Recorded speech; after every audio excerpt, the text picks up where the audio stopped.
ஜோதிடம் பேசும் நண்பர்கள் அனைவருக்கும் வணக்கம். விருச்சிக ராசியில் இப்போ 2வது பாகத்தை பார்க்க போகிறோம். முதல் பாகத்தில் சில விஷயங்கள் சொல்லியிருந்தோம். ஒருவேளை சப்போர்ட் பண்ணலைன்னு என்ன பண்ணுறதுன்னு அதற்கான கோயில்கள் இருக்கிறது. இதில் உங்களோட நாம யோகம் நான் சொன்ன செவ்வாய் தான் வரும்னோ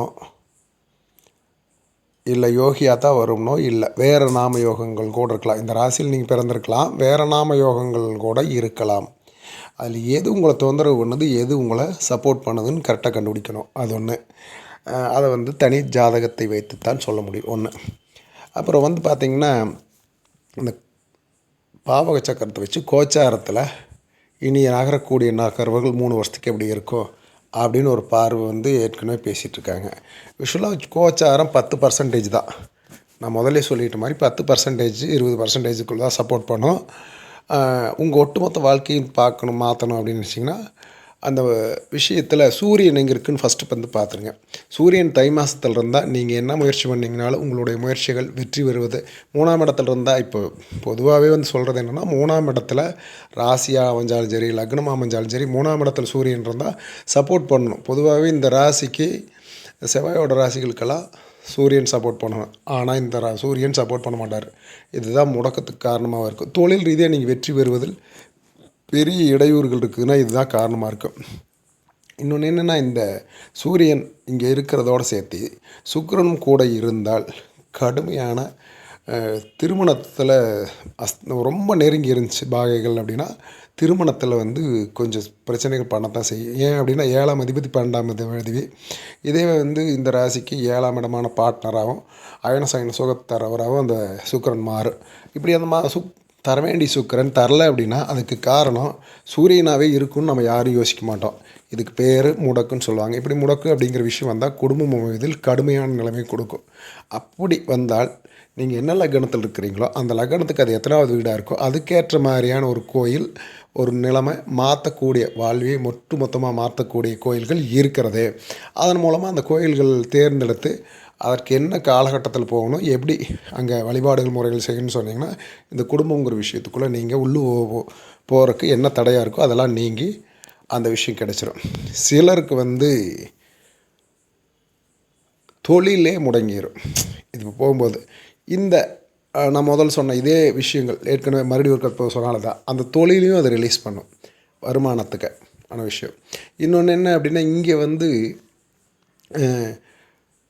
எந்த இடத்துலையும் சந்திரனோடு குரு சேருவது சரியல்ல. முக்கியமாக இந்த ராசிக்குள்ளே சேருவது, குரு சேருவது அப்படிங்கிற விஷயம் கடுமையாக என்னென்னா உங்களை பாதிக்கும். பொருளாதாரம் பாதிக்கப்படும். அதேமாதிரி இந்த உங்களுடைய குழந்தைகள் கிடைக்கிறதுல கஷ்டங்கள், போராட்டங்கள் கொடுக்கலாம் அப்படிங்கிற மாதிரியான விஷயங்கள் உண்டு. இன்னொன்று என்ன அப்படின்னிங்கன்னா, நீங்கள் அனுபவிக்க முடியாது இதில் எல்லாம் நல்ல விதமாக அப்படின்னு சொத்துக்கள் மேலே பெருசாக அனுபவிக்க முடியாதுங்கிற மாதிரியான ஒரு சூழ்நிலைகள் உருவாகலாம். அப்புறம் இதெல்லாம் வர்றக்கு வம்பு வழக்குகள், பிரச்சனைகள், பக்கத்து வீட்டுக்காரங்களோட பிரச்சனைகள், இதுக்கெல்லாத்துக்கு காரணமாக இந்த தை மாதத்தில் சூரியன் நிற்பது ஒரு காரணமாயிரும். குரு இங்கே சந்திரனோட நிற்பதும் ஒரு காரணமாயிரும். அதனால் சூரியனோடு 3ஆம் இடத்துல தை மாதத்தில் பிறந்திருக்கீங்களா அப்படின்னு பார்த்துக்கோங்க. குரு இங்கே இருக்கான்னு பார்த்துங்க. இதெல்லாம் சப்போர்ட்டிவ் பண்ணாது, உங்களுக்கு சில நெகட்டிவ்களுக்கு கொடுக்கும். அப்படி இருந்தால் அதுக்கேற்ற மாதிரியான ஒரு சில கோயில்கள், ஒரு சில இதுகள் இருக்குது. உங்கள் தெளிவாக உங்கள் ஜாதகத்தில் அது சப்போர்ட்டிவாக இல்லையாங்கிறது தெளிவாக ஒரு தடவை செக் பண்ணி பண்ணுறது ரொம்ப நல்லாயிருக்கும். இந்த திசைகள் பின்னாடி 30 வயசு ஆனதுக்கப்புறம் கண்டிப்பாக நல்ல பலன் தரும் அப்படிங்கிற அதுக்கு முன்னாடியே இருந்தால் கூட இந்த பேட்டர்னில் திதி யோக கரணம் அப்படிங்கிற பேட்டர்னுக்குள்ளே போய் தெளிவாக பார்த்தா உங்களோட லைஃப் ஸ்டைலையே முழுசாக மாற்றிட முடியும். என்ன அப்படின்னிங்கன்னா, கடன் இதில் ஏமாற்றம். விசாகத்துக்கு ஒரு விஷயம் இருக்குது. அதுக்கு விசாகத்துக்கு வைநாசிகமாக வரக்கூடியது என்ன அப்படின்னிங்கன்னா, மக நட்சத்திரம் தான் விசாகத்துக்கு வைநாசிகமாக வரும். அந்த நட்சத்திரம் அனசமும் கேட்டையும் தான் முன்னே, அதாவது அந்த கேது திசை பொதுவாகவே இடைஞ்சல் பண்ணும். அது இவங்களுக்கு ரொம்பவே இடைஞ்சல் பண்ணும். தொழில் ரீதியாக இருக்கக்கூடிய விஷயங்கள் இருந்து எல்லா விதத்துக்கும் இடைஞ்சல் பண்ணாமல் இருக்கணும் அப்படின்னா அதுக்கேற்ற மாதிரி வைநாசிகம் அப்படிங்கிற 22வது நட்சத்திரத்துக்குரிய விஷயங்களை நீங்கள் தெளிவுபடுத்திக்கோங்க. அது உடல் ரீதியாக மன ரீதியாக கடுமையாக பாதிக்கக்கூடிய நட்சத்திரம். அதெல்லாம் பார்த்துங்க. அந்த நகைகள் ஒரு சில நேரங்களில் பேங்க்கில் போய் மாட்டிக்கும். அது மாட்டிக்கிறதுக்கு என்ன காரணம் அப்படிங்கிறது கூட உங்கள் ஜாதகத்தில் இருக்கக்கூடிய ஒரு அமைப்பு தான் சொன்னால் உங்களால் நம்ப முடியுமா? ஆனால் அதுதான் உண்மை. அதையும் கண்டுபிடிச்சி தெளிவுபடுத்த முடியும். இந்த ஏன் விருச்சிக ராசியில் இத்தனை சொல்கிறோம் அப்படின்னா, இங்கே இருக்கக்கூடிய நட்சத்திரங்களுடைய நகர் வந்து மாதிரியானது. அதே மாதிரி பாக்கியாதிபதி இங்கே நீச்சமாவார். அப்படி ஒரு விஷயம் உண்டு. சந்திரன் வந்து ஒரு பாக்கியாதிபதி, அவரே கொஞ்சம் நீச்சமாவார் அப்படிங்கிறப்போ வருது. அப்புறம் இந்த அனுச நட்சத்திரம் வந்து ஒரு வகையான மெல்லிய கர்மாவை கொண்டிருக்கிற ராசி நட்சத்திரம். இதில் வந்து பார்த்திங்க அப்படின்னா இது சந்திரன் சனி பகவானோட இதில் இருப்பார். இதில் நிறைய ஞானிகள் யோகிகள் இவங்களோட தான் இருக்காங்க. பன்றிமலை சுவாமிகள் வந்து ஜீவசமாதி ஆனது இந்த நட்சத்திரத்தில் நாளில் தான் அப்படி சொல்லுவாங்க. அதே மாதிரி வந்து பார்த்திங்கன்னா அனுச நட்சத்திரத்தில் தான் காஞ்சி மகா பெரியவர் பிறந்தாருன்னு சொல்லுவாங்க. இது மாதிரி மகான்களுக்கு கூட தொடர்பு கொடுக்கக்கூடிய ஒரு அமைப்பு இந்த ராசியில் உண்டு. ஆனால் அதே நேரத்தில் பூர நட்சத்திரத்தோடு வைநாசிகமாக வருவதால் பொருளாதார ரீதியாகவும் மற்ற அந்த 12ஆம் இடம் 7ஆம் இடம்ங்கிற அந்த பார்ட்னரும் 12ஆம் இடம்ங்கிற அயனசயன சுகத்திலையும் ஏதோ ஒரு இடத்தில் ஏதோ ஒரு மெல்லிய தொந்தரவை மன ரீதியாக உடல் ரீதியாக இந்த பூர நட்சத்திரம் தரும். அந்த சுக்கிரன் வந்து பொதுவாகவே வந்து இந்த செவ்வாயோட பெண்களாக இருந்தால் இன்னும் கொஞ்சம் அழுத்தமாக தரும். இது ராசி அப்படியா? அதனால் கணவன் அப்படிங்கிற விஷயத்தில் பெரும்பாலும் இந்த ராசிக்காரர்கள், அதே மாதிரி மனைவி அப்படிங்கிற விஷயமும் அப்படித்தான். சுக்கிரன் கொஞ்சம் அழுத்தமாக தான் இருக்கும். இவங்களுக்கு வர்றவங்க கொஞ்சம் ஒரு எமோஷ்னலாக இவங்களே இருப்பாங்க ஓரளவுக்கு. அதை தாண்டி அவங்க பத்தாவதுக்கு சின்ன சின்ன விஷயங்களில் தொந்தரவு பண்ணுறது கூட இவங்களால் சகிக்க முடியலைங்கிற மாதிரி அவங்க ஒரு ஷார்ட் டெம்பராக அமைஞ்சிருவாங்க. இவங்க பெரும்பாலும் இவங்களுக்கு அமைகிற மனைவி ஒத்து போகிறவங்களாக தான் இருப்பாங்க. அதை தாண்டின நிலைமை என்னென்னா, ஒரு அட்ஜஸ்ட்மெண்ட்டு எவ்வளோ தூரம் போனாலும் இவங்க இப்படி இருக்காங்க அப்படி இருக்காங்க சின்ன சின்ன மன கருத்து வேறுபாடுகள் இருப்பாங்க. பெரிய அளவுக்கு இல்லைனாலும் இதுக்கு ஒரு இது என்னென்னா, இந்த 22ஆவது நட்சத்திரம் சுக்கிரன் 7ஆம் அதிபதி 22ஆவது நட்சத்திரமாக இந்த அனுச நட்சத்திரத்துக்கு வருவது அப்படிங்கிற விஷயம். இதை கேட்ட நட்சத்திரத்துக்கு சூரியனே அவயோகியாக, அதாவது அது அந்த மன ரீதியாக உடல் ரீதியாக இருக்கக்கூடிய விஷயங்களுக்கு அழுத்தம் தரக்கூடியது. புதன் கொஞ்சம் சூரியனோடய பயணிக்கக்கூடிய கிரகம். அதனால் அதை கொஞ்சம் வைநாசிகத்தை மட்டும் நல்லா கவனிக்கணும் இந்த ராசிக்கு ஒன்று. இது போக வந்து நான் முதலே சொல்லிவிட்டோம், தை மாதத்தில் முடக்கு இருக்குது, அது வந்து நீக்கிறணும் அப்படின்னு சொல்லியிருக்கோம். அந்த மாதிரியான விஷயங்கள் இருக்குன்னா தெளிவுபடுத்திட்டிங்கன்னா இது பயணிக்கிற ரூட் வந்து சும்மா சூப்பராக இருக்கும். அதே மாதிரி இந்த மாட்டு பண்ணை, ஆட்டு பண்ணை, கோழி பண்ணை, இந்த மாதிரியான விஷயங்கள் தொழில் இருக்கிறவங்க, அல்லது டாக்டர் ஆஸ்பத்திரி, அது முதல்ல சொன்னால தொழில் ஆஸ்பத்திரி, அறுவை சிகிச்சை செய்கிறவங்க, சர்ஜனுங்க, இது எல்லாமே இந்த இடத்துலருந்து தோன்ற முடியும் இந்த விஷயத்தை எல்லாத்தையும். அப்புறம் வந்து இதில் பார்த்தீங்க அப்படின்னா பெண் தெய்வங்கள் கை கொடுக்கணும் முதல்ல அந்த போன பார்ட்லேயே சொல்லியிருக்கோம். இதில் வந்து வெள்ளிக்கிழமை நாள் செவ்வாய்க்கிழமை நாள் வந்து ரொம்பவே கை கொடுக்கும். நீங்கள் வந்து செவ்வாய்க்கிழமை நாள் இதில் தேர்ந்தெடுத்துக்கலாம் அப்படிங்கிற விஷயம்.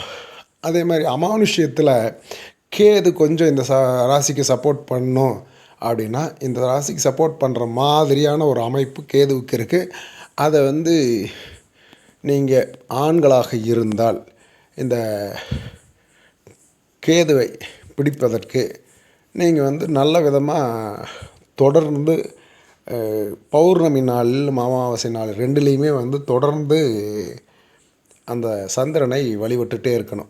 3வது பிற இதுகளெல்லாம் கொஞ்சம் வழிபட்டுக்கிட்டே இருக்கிறது உங்களுக்கு சந்திரனுடைய பலத்தை அதிகப்படுத்தி கொடுக்கும். மர்மமான விஷயங்களில் வந்து வெளிக்கொண்டு வர்றதற்கு அந்த கேதுவுக்கு ஒரு பெரிய சப்போர்ட்டிவ் கொடுக்கும். இது யாரும் சொல்லாத விஷயமா இருக்கும். இப்படி அப்படிங்கிறத வந்து நீங்கள் பாருங்கள். அதே மாதிரி இந்த ராசியில் பொதுவாக வந்து கூர்மையாக கவனிப்பாங்க. எல்லா விஷயத்தையும் ரொம்ப ஆழமாக கூர்மையாக ரொம்ப இதாக கவனிப்பாங்க.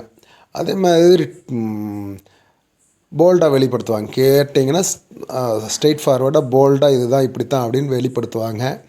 ஒன்று இன்னொரு விஷயத்தை செய்கிறவங்க அப்படிங்கிற மாதிரியான யாரையுமே இவங்களுக்கு பிடிக்காது. நேரடியாக வந்து இருக்கணும் அப்படின்னு எதிர்பார்ப்பாங்க.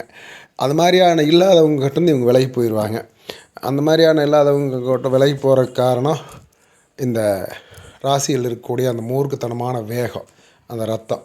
இதில் நீங்கள் எந்த காரணத்தை கொண்டு ப்ரெஷர் ஆகிறது அப்படிங்கிற விஷயத்தை, உடல் ஹெல்த்தை பாதிக்கிற விஷயங்களில் இந்த கேட்ட நட்சத்திரத்துக்கு சூரியன் வந்து வேகமாக இருக்கிறனால உடல் சூடு சார்ந்தும் ப்ரெஷர் சார்ந்தும் நீங்கள் வந்து கொஞ்சம் வேகத்தை குறைத்து கொள்ள வேண்டும் அப்படிங்கிறது இதில் இருக்கக்கூடிய இதுக்கெல்லாம் கோயில்கள் இருக்குது, இதுக்கெல்லாம் இது இருக்குது. விலாவரியாக சொல்கிறது அப்படின்னா 2 மணி நேரம் பேசினாலும் பேசிகிட்டு இருக்கலாம். இப்போதைக்கு இது போதுமானதுன்னு நினைக்கிறேன். கோச்சாரத்தில் இது வரக்கூடிய 3 வருஷம் வந்து ஒரு பின்னடைவுக்கான ஒரு சின்ன சின்ன விஷயங்கள் இருக்குது. அதுக்கேற்ற மாதிரி நீங்கள் சனிக்கிழமை, அதாவது விசாக நட்சத்திரத்துக்காரர்கள் முருகனையும், அனுச நட்சத்திரத்துக்காரர்கள் சனீஸ்வர பகவானை சனிக்கிழமை நாளிலும் எண்ணெய் தேய்ச்சி குளிச்சுருங்க. சனிக்கிழமை நாளில் போங்க, சிவ வழிபாடுகள் பிரதோஷங்களில் ஈடுபடுங்க அப்படிங்கிறதும், கேட்டை நட்சத்திரத்துக்காரர்களுக்கு மட்டும் பெரும்பாலும் சிவனும் கலந்த கோயில்கள் போகலாம், அல்லது சிவன் தனிச்சிருக்கக்கூடிய கோயில்கள் போகலாம். அதே மாதிரி வந்து சனிக்கிழமை நாளில் மாலை நேரத்தில் நீங்கள் வந்து இது சனீஸ்வர பகவானுக்கு ஒரு அர்ச்சனை பண்ணிக்கலாம், நவகிரகங்கள் இருக்கக்கூடிய இடங்களில். அதே மாதிரி மேற்கு பார்த்த சிவன் கோயில் உங்களுக்கு வந்து ரொம்ப ஃபேவராக இந்த ராசிக்குள்ளே இருக்கிறவங்களுக்கு இருக்கும். ஒன்று அம்பாள் வந்து திசை மாதிரி அம்பாளாக இருந்துச்சு அப்படின்னா இன்னமும் நல்ல ஒரு ஃபேவரபுளாக இருக்கும். அது மாதிரியான விஷயங்கள் இது பண்ணிக்கோங்க. அதே மாதிரி குலதெய்வம் எண் தெய்வமாக இருக்கும் பட்சத்தில் பௌர்ணமி நாட்களில் போய் பாருங்கள். அது வந்து கொஞ்சம் உங்களுக்கு சரியானதாக இருக்கும். அதே மாதிரி தை மாதத்துலேருந்து ஆடி மாதம் வரைக்கும் வந்து நீங்கள் பௌர்ணமிகளை எந்த காரணத்து கொண்டும் வழிபடுறதும், வளர்பிறைகளை 3ஆம் பிறை வழிபடுவதும் உங்களுக்கு ஒரு பெரிய சப்போர்ட்டிவாக இருக்கும். அதே மாதிரி ஆடி மாதத்தில் அம்மனுக்கு கூழ் ஊற்றுவது பெரிய சப்போர்ட்டிவாக இருக்கும். நன்றி, வணக்கம். நிறைய பேசலாம். தனி ஜாதகங்களுக்கு பார்க்கும்போது பேசுகிற மாதிரி இதில் வராது. கிட்டத்தட்ட நெருங்கிறதுக்கு முயற்சி பண்ணியிருக்கேன். திதி யோக காரணத்தின் பேட்டர்னில் நீங்கள் போய் அதுக்கு அடுத்து ரிலீஸ் பண்ணிட்டீங்கன்னா இன்னும் நல்லாயிருக்கும் லைஃப். நன்றி, வணக்கம்.